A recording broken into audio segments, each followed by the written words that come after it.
আপনাদেরকে জানাই আরও একটি ভিডিওতে স্বাগতম। আপনারা কি জানেন পদ্ম ফুলের ঝরে যাওয়ার পরেও তার ভেতরে লুকিয়ে থাকে এক অসাধারণ খাবার? মূলত পদ্ম ফুল শুকিয়ে গেলে একটি অংশ থেকে যায় যাকে অনেকেই সিডপড বা পদ্মের বীজ বা কোষ বলে। এই সিডপডের ভিতরে থাকে গোল গোল বীজ। মজার বিষয় হলো এই বীজগুলি পেকে গেলে বাদামের মতন খাওয়া যায়। এগুলো শুধু সুস্বাদুই নয়, এতে রয়েছে প্রোটিন, ফাইবার এবং নানান ধরনের পুষ্টিকর গুণ আছে। অনেক জায়গায় এই পদ্ম বীজ শুকিয়ে গেলে বা ভেজে খাওয়া হয়, আবার অনেকে বিভিন্ন খাবারের সঙ্গে ব্যবহার করে। আজ আমি এই পদ্ম ফুলের বীজটি খেয়ে দেখছি এবং আপনাদের কাছে শেয়ার করছি যে কেমন খেতে।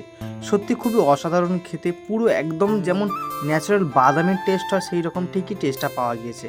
এর টেস্টটা পুরো মিষ্টি মিষ্টি বাদাম। আমি এবং আমার ভাইকে খাইয়েছি, সে আমার ভাইও কেমন বলছে রিভিউটা শুনে নাও তার মুখ। কিরে, কেমন খেতে লাগছে বল? Heavy taste. এইরকম নতুন নতুন ভিডিও দেখতে আমাদের পাশে থাকুন, লাইক করুন, সাবস্ক্রাইব করুন। আজকের মতন টাটা।